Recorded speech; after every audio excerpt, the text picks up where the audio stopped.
하나님 말씀은 요한계시록 1장 1절부터 11절까지인데요. 제가 앞부분 뒷부분을 먼저 봉독하겠습니다. 예수 그리스도의 계시라. 이는 하나님이 그에게 주사 반드시 속히 일어날 일들을 그 종들에게 보이시려고 그의 천사를 그 종 요한에게 보내어 알게 하신 것이라. 9절 말씀입니다. 나 요한은 너희 형제요 예수의 환난과 나라와 참음에 동참하는 자라. 하나님의 말씀과 예수를 증언하였으므로 말미암아 밤모라 하는 섬에 있었더니 주의 날에 내가 성령에 감동되어 내 뒤에서 나는 나팔 소리 같은 큰 음성을 들으니 이르되 내가 보는 것을 두루마리에 써서 에베소, 서머나, 버가모, 두아디라, 사데, 빌라델비아, 라오디게아 등 7 교회에 보내라 하시기로. 아멘.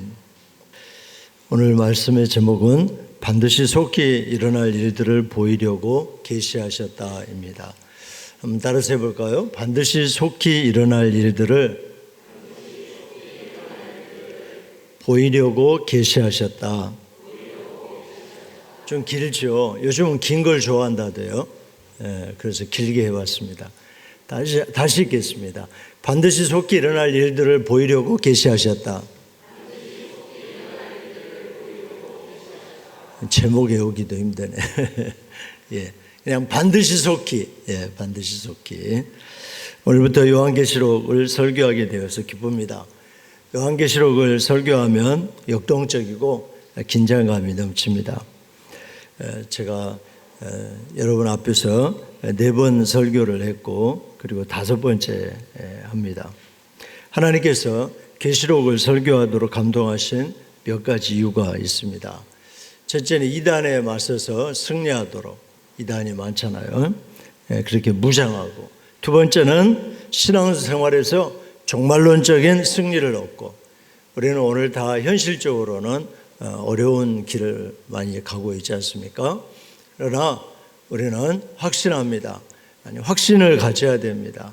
종말론적으로, 궁극적으로 우리는 승리한다, 할 수 있다, 이렇게 우리가 그렇게 무장을 해야 할 것입니다. 세 번째는 하나님의 복을 온전히 누리는 축복의 황금기를 맞이하도록, 하나님의 복을 누리는 축복의 황금기가 되도록. 참 이 계시록은 우리에게 하나님의 복에 대해서 많은 말씀을 주십니다. 3절 말씀 보겠습니다.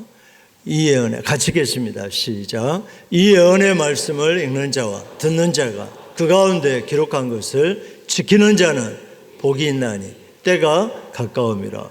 복에 대해 말씀하시잖아요. 예수님 재림을 고대하고 살아가는 우리에게도 나름 누릴 수 있는 풍성한 축복이 예비되어 있습니다. 무슨 복은요, 그냥 복이 그렇게 흔해요. 그냥 살기만 해도 좋겠어요. 뭐 이런 마음이 혹시 드는 분이 계실지는 모르겠습니다만은, 그러나 여러분, 예수님의 재림을 고대하고 살아가는 우리에게 나름 누릴 수 있는 풍성한 축복이 예비되어 있음을 꼭 오늘 아시기 바랍니다. 이 예언의 말씀을 읽는 사람, 듣는 사람, 그 안에 기록한 것을 다 지키는 사람은 복이 있다, 이렇게 말씀합니다. 왜냐하면 주님 재림하실 날이 가까웠기 때문입니다.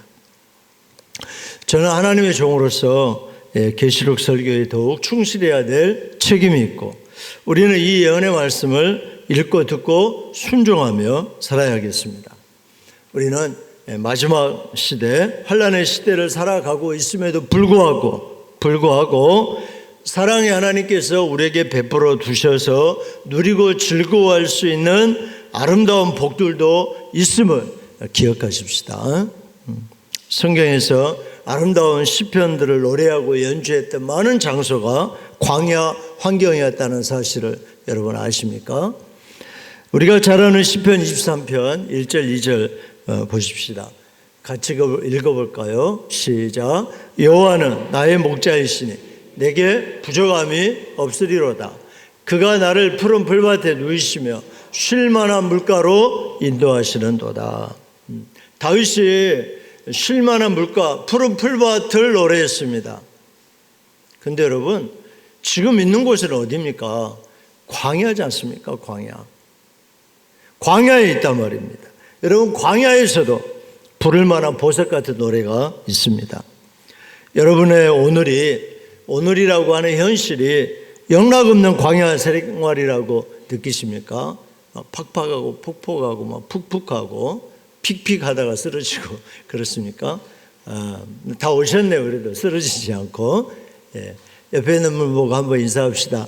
안 쓰러지셨습니다. 안 쓰러졌잖아요. 쓰러질 뻔했습니까? 그렇다고 해서 여러분, 오늘 내 삶 속에 하나님께서 오직 나에게 허락하신 것, 내가 누릴 수 있는 행복하고 풍성한 순간들을 놓치는 우유를 범하지 않았으면 좋겠어요. 우유는 한자말 어리석은 거죠. 하나님이 내게 누리라고 광야 생활이지만 예비해 두신 것들이 있는데 그냥 힘들다고 다 놓쳐버리면 얼마나 여러분 안타까웠겠습니까? 아니야, 거기 있잖아. 하나님께서 말씀하시는데 뭐 보지도 못하고 말이죠. 지혜가 좀 필요하겠습니다. 우리 주님은 광야 환경에도 성도가 누리고 즐거워할 수 있는 아름다운 복들을 허락하시기 때문입니다. 꼭 믿으시기 바랍니다. 여러분, 주님이 허락하신 것들을 다 그냥 팽개치지 말고 누리시기 바랍니다. 사도 요한은 성령의 감동으로 계시록을 기록했는데 계시록의 주인공은 누구며 주제는 무엇일까요? 거기에 나와 있는 1절 2절 말씀 한번 같이 읽어보도록 하겠습니다. 시작. 예수 그리스도의 계시라. 이는 하나님이 그에게 주사 반드시 속히 일어날 일들을 그 종들에게 보이시려고 그의 천사를 그 종 요한에게 보내어 알게 하신 것이라. 요한은 하나님 말씀과 예수 그리스도의 증거, 곧 자기가 본 것을 다 증언하였느니라. 아멘.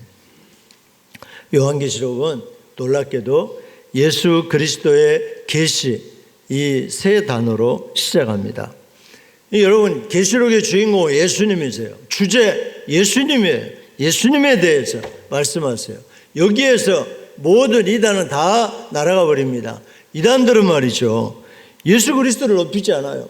이상한 인간들을 문선명, 이만희, 한학자 또 뭐가 있습니까? 하여튼 간에 별의별 인간들을 다 들고 나와가지고 그러니까 여기서 이단들이 계시록을 아주 18번으로 즐겨 애용을 하는데 여기서 다 날아가 버리는 거예요. 요한계시록은 그딴 인간을 이야기하지 않아요. 오직 예수 그리스도예요. 아멘. 그러니까 이단은 다 날아가 버리는 거죠.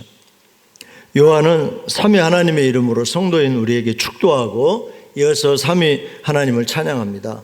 4절하고 5절 상반절 한번 같이 읽어보겠습니다. 시작. 요한은 아시아에 있는 7 교회에 편지하노니 이제도 계시고 전에도 계셨고 장차 오실 이시며 그의 보좌 앞에 있는 7 영과 또 충성된 증인으로 죽은 자들 가운데서 먼저 나시고 땅의 임금들의 머리가 되신 예수 그리스도로 말미암아 은혜와 평강이 너희에게 있기를 원하노라. 이제도 계시고 전에도 계셨고 장차 오실 분, 이건 성부 하나님이세요. 성부 하나님, 하나님에 대해서 아버지 하나님. 그 다음에 그의 보좌 앞에 있는 7 영, 성령님이죠. 세 번째로 충성된 증인으로 죽은 자들 가운데서 먼저 나시고 땅의 임금들의 머리가 되신 분, 이분이 바로 부활하신 그리스도 성자이죠. 삼위일체 하나님의 이름으로 아버지 하나님, 성령님, 예수 그리스도의 이름으로 성도를 먼저 축도했습니다. 축도가 축복 기도잖아요. 은혜와 평강이 너희에 있기를 원하노라. 아멘 하셔야 되는데, 은혜와 평강이 너희에게 있기를 원하노라. 하나님은 언제나 여러분 우리에게 은혜와 평강의 복을 주십니다. 지금도 거절하지 마시기 바랍니다. 주시옵소서. 은혜와 평강을 나의 공고하고 갈급한 심령에 부어주심을 감사합니다. 그러면 요한이 이렇게 축도를 먼저 하셨어요. 되게 축도하면 예배 끝날 때 하지. 여러분 빨리 축도했으면 좋겠죠. 예, 하여튼 근데 그냥 앞에 그냥 먼저 하십니다. 아주 이분도 성격이 좀 급하시잖아요. 연세가 많으신데도. 네. 그리고 이제 찬양을 막 합니다. 요한이 주께 드리는 찬양, 그 찬양 가사, 찬양은 가사가 있는 거잖아요. 5절 하반절과 6절을 같이 한번 읽어보겠습니다. 시작. 우리를 사랑하사 그의 피로 우리 죄에서 우리를 해방하시고 그의 아버지 하나님을 위하여 우리를 나라와 제사장으로 삼으신 그에게 영광과 능력이 세세토록 있기를 원하노라. 아멘. 찬양하고 아멘. 찬양 끝에 아멘이만 찬양하면서 아멘. 여기 두 줄의 찬양 가사가 나와요. 첫째 줄은 요한은 우리를 사랑하시는 예수 그리스도를 높여드리며 찬양합니다. 갈보리 십자가에서 피를 쏟아 우리를 죄에서 해방하신 그리스도의 사랑은 변함이 없습니다. 우리를 사랑하셔서 라는 이 동사는 여러분 어렵긴 한데 헬라어의 현재 분사형인데 의미만 아시면 돼요. 의미, 지속적인 상황을 말해요. 지속적인, 계속되는 상황. 이 동사는 우리를 그러니까 사랑하셔서는 지속적으로 사랑하셔서 그렇게 말하자면 해석을 해야 더 정확해요. 우리를 해방하시고 지속적으로, 그러니까 현재도 계속 그렇게 사랑하고 계신다, 그런 뜻이에요. 여러분, 이 요한 사도님은 지금 90이 넘으셨어요. 노인으로 죄수가 돼 채석장에서 노역하는 유배 생활을 합니다. 그냥 귀양 보낸 거예요. 채석장에 가서 돌캐라고. 90 넘은 이 사람을 거기 가서 죽어버려라, 뒤져라 그러겠죠. 그렇지 않겠어요? 바로 죽여서 순교시키지 않고 채석장으로 그냥 가서 아무도 모르게 어느 순간에 죽고 말아라, 이렇게 지금 귀향을 보낸 거예요. 그런데 지속적인 예수 그리스도의 사랑이 자기에게 부어진다는 사실에 어느 순간 이 노인네가 전율을 합니다. 전율 아시죠? 온몸이 뭐냐 움찔하면서 짜릿 전기가 통한 것처럼, 그게 전율이잖아요. 갈보리 십자가에서 피를 쏟아 자기를 죄에서 해방하신 그리스도의 사랑이 변함없다는 확신이 들 때 감동하지 않았겠습니까? 예수님은 나를 사랑하십니다. 십자가 피로 나를 죄에서 해방하셨고, 일찍 내가 순교하지 못했지만 차라리 내가 일찍 다른 사도들처럼, 형님 사도들처럼 내가 순교해버렸다면 좋았을 것을, 요한이 제일 어렸었잖아요. 10대에 부르심을 받았다고 보통 하잖아요. 다른 제자들은 보통 30대였으니까 형님, 형 하고 따르지 않았겠어요? 자기도 형님 사도님들처럼 순교했더라면 좋았을 텐데 순교하지 못했어요. 그냥 지금까지도 목숨이 붙어 있는 거예요. 그리고 교회와 함께 있어요. 귀향 왔어요. 제자의 삶을 살도록 함께 하셨어요. 누가? 주님이 함께 하신 거예요. 주님이. 지금 여기 반모섬 채석장의 뜨거운 태양, 육체는 고통스럽지만 주님은 여전히 나와 함께 하십니다. 주님 나를 사랑하십니다. 그 순간에 전율을 냈다 이 말입니다. 그 크신 십자가의 사랑이 자기의 이 허름한 육체, 보잘것없는 육체, 이 보잘것없는 생각 속에, 정말 누추한 감정 속에 하나님의, 주님의 그 놀라운 사랑이 지금 쏟아져 들어오니까 여러분 터져버리지 않겠어요? 전율했단 말입니다. 전율. 그의 피로 죄에서 해방이 이렇게 큰 은혜인지 몰랐습니다. 하나님의 사랑이 이렇게 귀하고 영광스러운 거지. 무조건적으로 쏟아 부어지는 은혜, 일방적이기 때문에 그냥 감당할 수조차 없는 사랑인 거예요.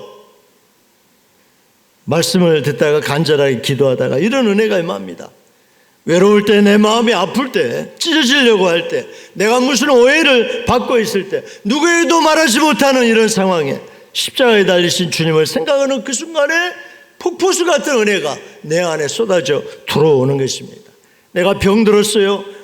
살 수 없다고 그래요. 얼마 안 남았다고 그래요. 죽음을 생각할 때 주님께서 나 같은 죄인에게 베푸셨던 사랑은 주체할 수 없을 정도로 내 가슴을 채우십니다. 여러분, 여러분에게도 그런 경험 있으시죠? 설마 한 번도 그런 경험 없이 여기 앉아 계시나요? 지금쯤 다 놀러 갔을 것 같은데, 그런 경험 없는 분들은. 이런 경험이야말로 죄사함을 받은 성도가 아니면은 누구도 체험 불가한 경험이겠죠. 나는 주님 피로 죄사함을 받고 하나님 나라와 제사장이 되었습니다. 세상에서 내가 그럭저럭 괜찮게 살 때는 잘 몰랐습니다. 맛집 찾아가고 카페 앉아 있을 때는 몰랐어요. 사실 하나님 사랑이 잘 보이지도 않았고 찾아보려고 하지도 않았습니다. 그런데 내가 실직하고 보니까, 내가 병들고 나니까, 내가 파산하고 보니까, 내가 지금 죽게 생겼는 이런 상황에 처하고 보니까 그 사랑이 얼마나 놀라운지, 그 사랑이 얼마나 큰 사랑인지 깨닫게 되었습니다. 그 사랑은 끝나지 않았고, 내가 처음 그 사랑을 경험했을 때, 그때부터 지금도 십자가에서 나에게는 계속된다는 사실. 여러분, 요한 사도가 지금 어떤 상황입니까? 밤모섬 유배지에서, 채석장에서 물 한 모금 마시기 어렵습니다. 먼지가 날립니다.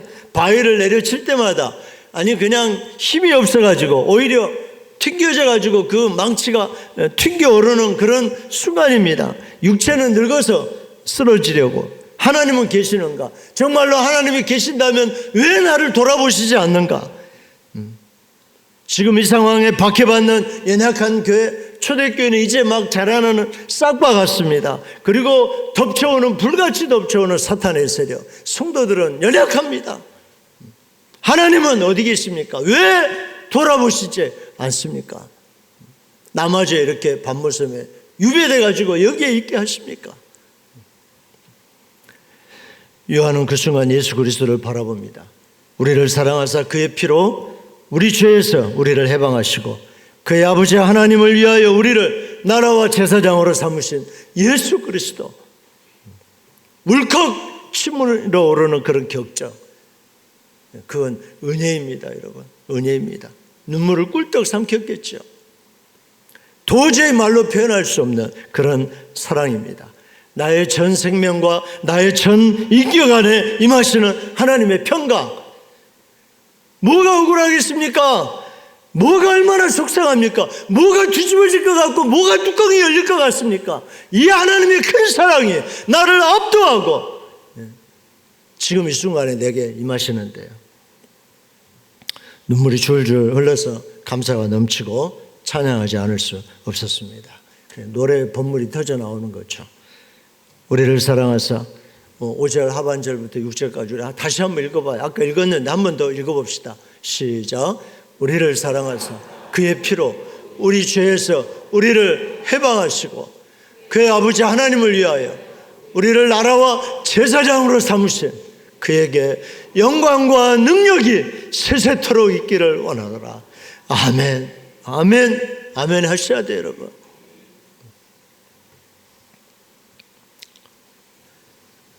요한이 이렇게 지금 찬송을 하고 있는 거예요.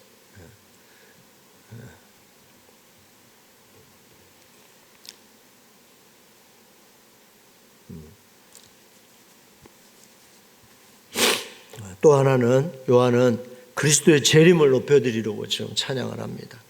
또 한 구절은 주님의 재림을 높여드리는 찬양입니다. 7절 말씀 한번 같이 읽어봅시다. 시작.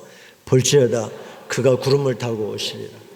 각 사람의 눈이 그를 보겠고 그를 찌른 자들도 볼 것이요 땅에 있는 모든 족속이 그로 말미암아 애곡하리니 그러하리라.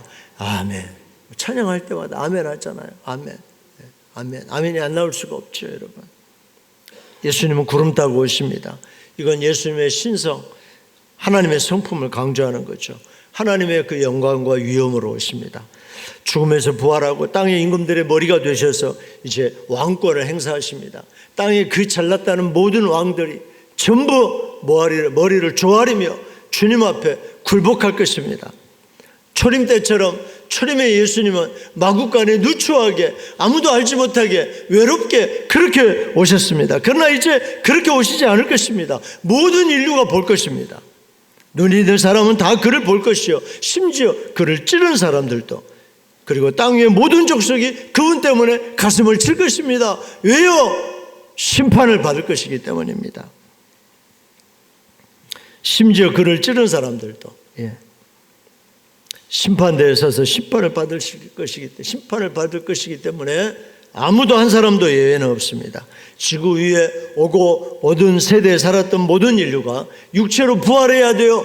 왜? 심판을 받아야 되니까. 육체가 없으면 심판을 받을 수가 없잖아요. 그러니까 죄인도 선인들도 모두가 심판을 받기 위해서 부활을 해야 되는 것입니다. 그를 찌른 자들도 본다라는 것은 문자적으로 십자가에서 주님 몸에 창을 찌르고 그 사람들만 의미하지는 않습니다. 물론 그 사람들도 의미하지만 성도들을 박해했던 자들 모두가 다 해당됩니다. 여러분, 성도를 박해했던 자들 모두가 다 손가락질을 하고 비난하고 조롱했던 모든 자들이 십자가의 예수님을 찌른 자들과 똑같은 죄악에 해당할 것입니다. 지구에서 한때나마 숨쉬며 생존했던 인류는 주님의 심판대 앞에서 자기가 살았던 삶을 가지고 행한 대로 보응을 받게 될 것입니다. 그래서 여러분, 그런 말 하잖아요. 살다 죽으면 그만이지. 죽으면 끝이지. 아니에요, 여러분. 그렇지 않아요. 죽으면 끝 아니에요.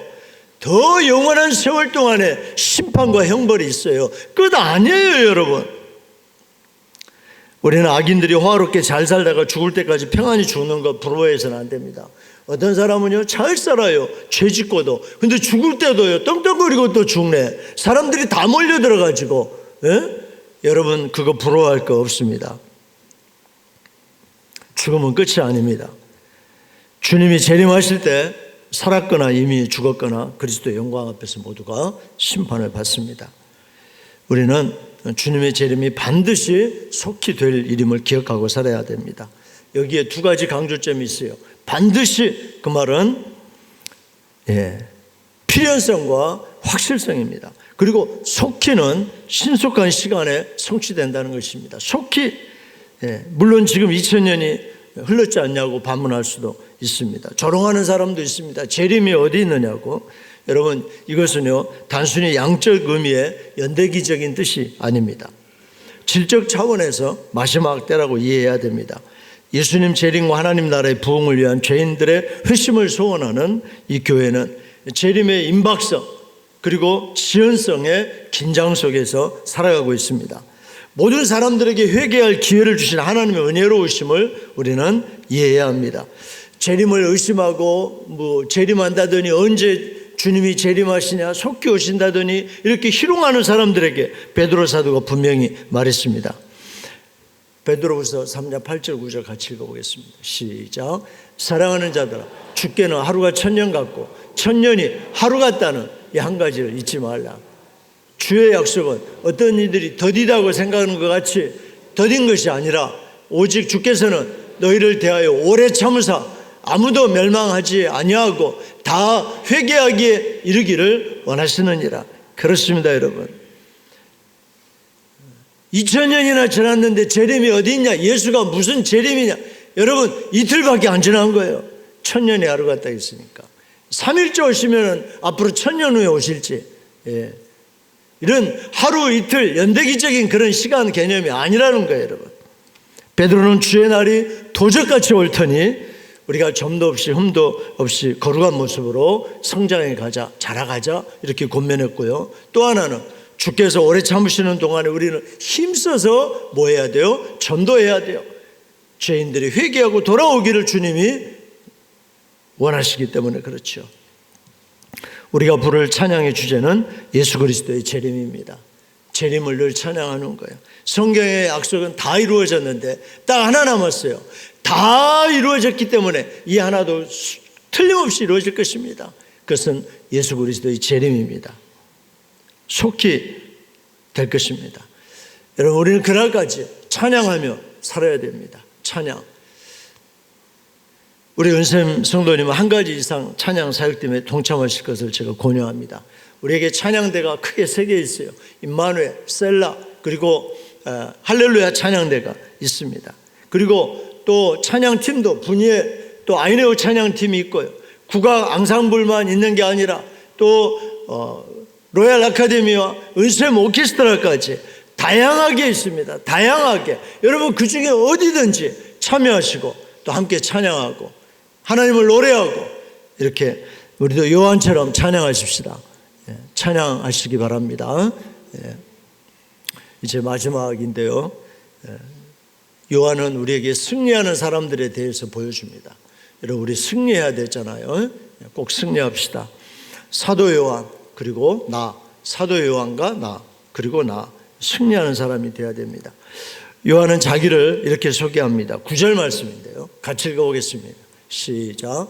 나 요한은 너희 형제요 예수의 환난과 나라와 참음에 동참하는 자라. 하나님의 말씀과 예수를 증언하였으므로 말미암아 반모라 하는 섬에 있었더니. 요한이 자기 명함을 쓱 꺼내는데 가장 먼저 거기에 나오는 사항이 예수의 환난에 동참하는 자입니다. 예수의 환난과 나라와 참음에 동참하는 자 세 가지가 나라에 나오는데 첫째가 환난이에요. 환난. 여러분 내가 명함을 쫙 꺼내는데 거기에 영광이 있어요. 영광. 신영광 말고 내 영광 자랑하고 싶은 거. 근데 자기가 환난 받는 걸 거기다 써놨어요. 환난.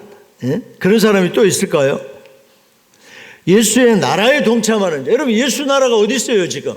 예수 나라가 어디 있냐고요? 예수 믿으면 잡혀가 죽는데 아무 의미가 없잖아요. 예수 나라. 의미도 없는 나라를 지금 써놨어요. 십자가에서 수치스럽게 죽은 예수의 나라는 로마 황제의 그 나라에 비하면 뭐가 있겠습니까? 아무것도 없는 로마 제국에 비하면 예수 나라는 꼬라지가 말이죠. 내 꼬라지가 말이에요. 아무것도 아니에요. 다음에 예수의 참음에 동참하는 자였습니다. 여러분 당하고 참는 것이 미덕입니까? 아니면 싸우고 어떻게 해서 물어뜯고 꼬집어서라도 빼앗아서 차지하는 게 미덕입니까? 마지막에 뭐라고 되어 있냐면요. 반모라는 섬에 있는 자. 아싸 반모.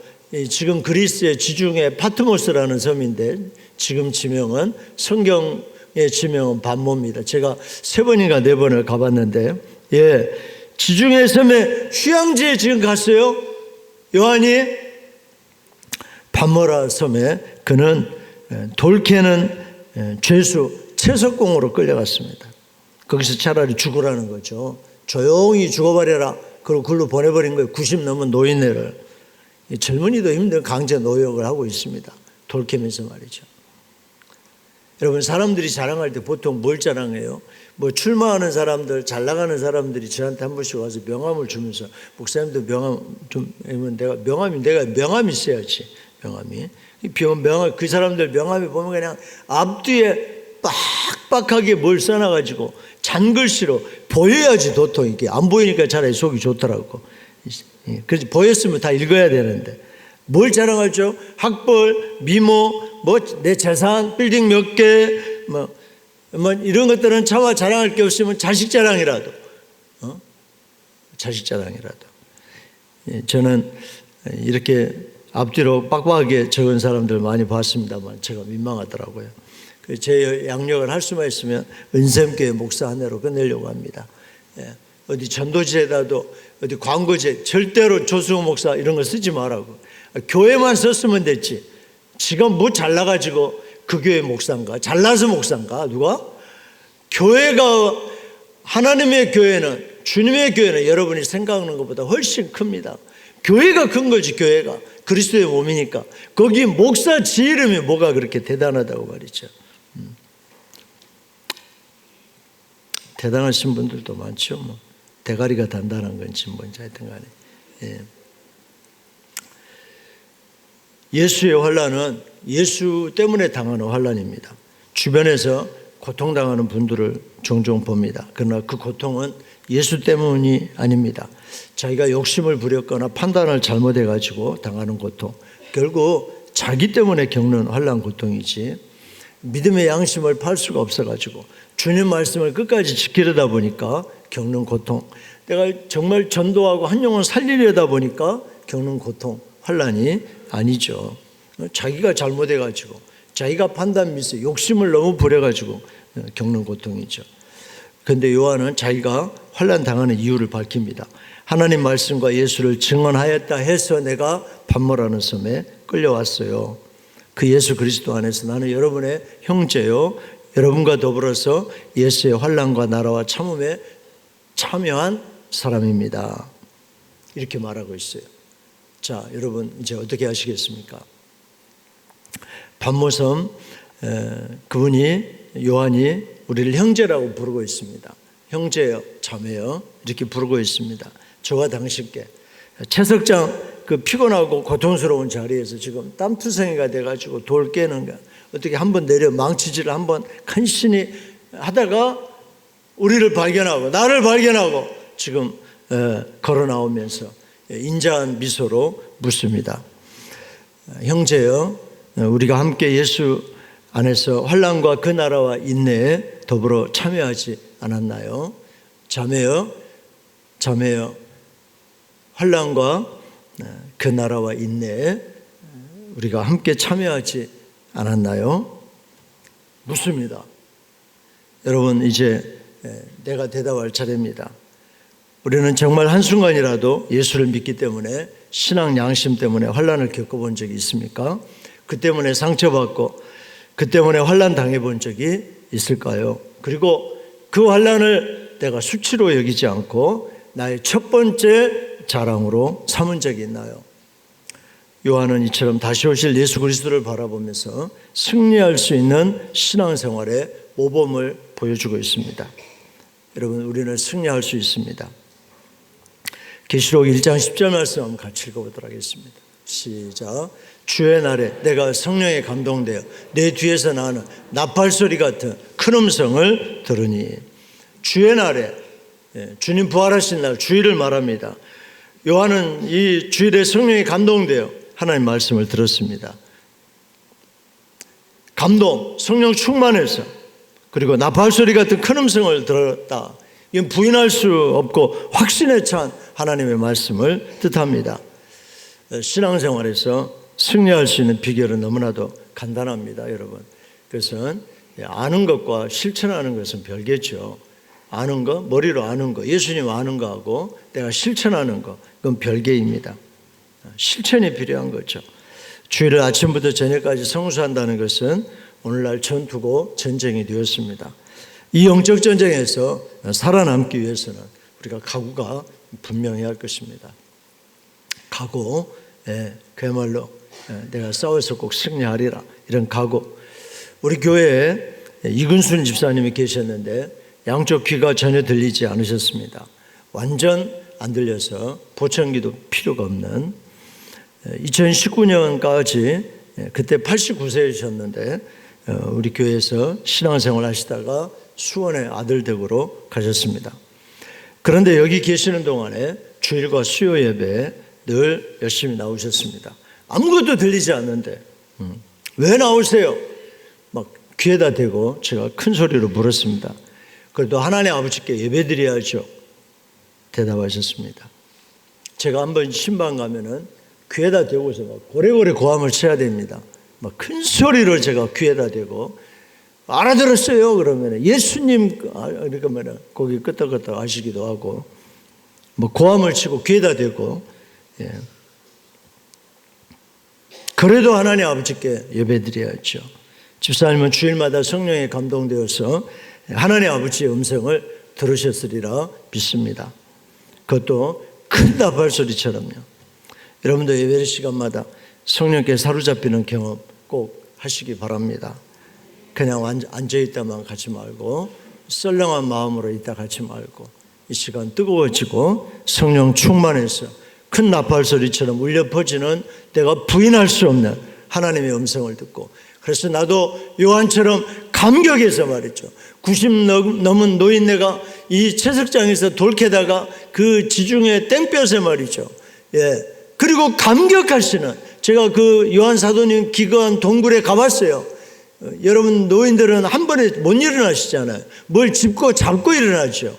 우리 젊은 사람들은 벌떡 일어나지만, 그래서 이 요한 사도님이 일어날 때마다 동굴 벽을 짚고 일어난 자리가 움푹 파였다고, 거기에 이 짚고 일어난 자리라고 팻말이 붙었더라고. 진짜 같기도 하고 어쨌든 그렇다면은 그렇게 됐을 것 같아요. 이 자리가 분명하다면은. 그래서 하나님의 음성을 듣고 부인할 수 없는, 그래서 감격하고 은혜 받고 눈물도 흘리는 여러분 산 예배 드릴 수 있도록 성령님께서 여러분에게 은혜 부어주시기를 간절히 빕니다. 우리 한번 통성으로 기도합시다. 하나님, 정말로 속히 재림하심을 믿습니다. 그날까지 꼭 승리하게 하옵소서. 승리하게 하옵소서. 예수의 환난과 나라와 참음에 동참하는 자로 살게 하시고, 내 삶의 자리가 오늘 광야 환경이지만 정말 제가 광야 같습니다, 주님.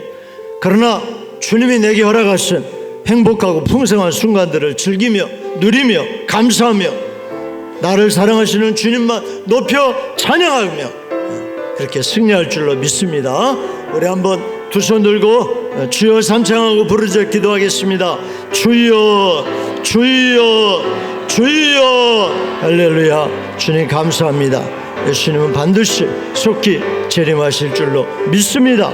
그날까지 승리하게 하옵소서. 승리하게 하옵소서. 예수의 환난과 나라와 참음에 동참하는 자로서 하나님, 오늘 나의 삶의 자리가 광야와 같을지라도 행복하고 풍성한 순간들 즐기게 하시고 감사하게 하시고, 그리고 우리를 사랑하시는 주님만 높여 찬양합니다. 주님을 높입니다. 주님 십자가의 피로 보혈로 구원하신 주님을 높입니다. 주님 속히 다시 오실 줄로 믿고 찬양합니다. 승리할 줄로 믿습니다. 승리할 줄로 믿습니다. 그 환난과 나라와 참음 동참에 주여 참음에 동참하는 자로 끝까지 살아가게 하옵소서.